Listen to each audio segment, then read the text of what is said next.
Bonjour, aujourd'hui je vous amène prendre l'air pour vous parler de gentillesse.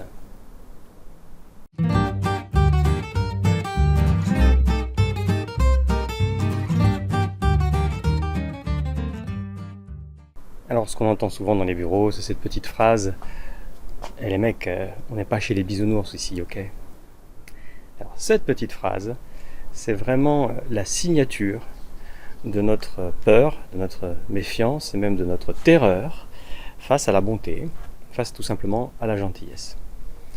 On s'en méfie parce qu'on a l'impression que ça va réduire notre puissance d'action, notre combativité, notre force. Du coup, on la taxe de mièvrerie, on la ridiculise. Au final, en faisant ça, on se coupe de nos émotions, on se coupe de notre cœur, on se coupe un peu des autres, de notre intelligence émotionnelle, de notre intuition. Bref, en réalité, on se coupe des outils qui nous permettraient véritablement d'être efficacement dans l'action et même dans le combat. Parce qu'en réalité, c'est basé, cette petite histoire des bisounours, là, sur une formidable erreur grammaticale. Toute simple en plus. C'est que le contraire de la force, c'est la faiblesse. C'est pas la gentillesse. Et en réalité, force et gentillesse sont parfaitement compatibles.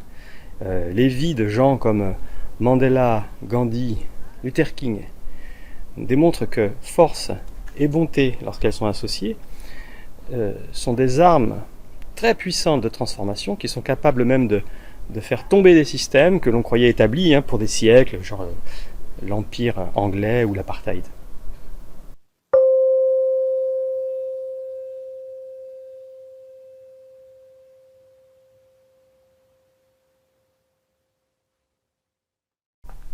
Voilà l'exercice que je vous propose. Notez 3 ou 4 zones de votre vie actuellement où vous ressentez de la colère. Pourquoi ?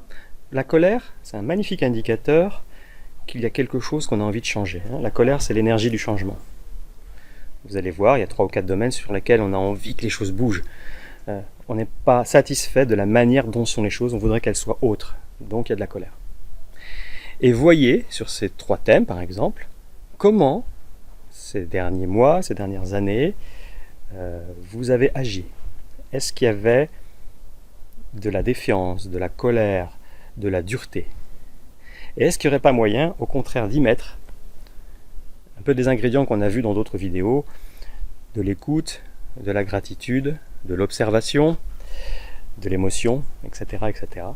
Bref, un certain nombre d'indicateurs de gentillesse pour voir s'il n'y aurait pas moyen d'aborder ce changement, ce défi autrement que dans l'agressivité et la colère. Et puis, voyez si les résultats sont un peu différents de ce qu'ils ont été jusqu'à maintenant. Vous allez voir, c'est assez surprenant parfois. Voilà, merci beaucoup pour votre attention et à très bientôt.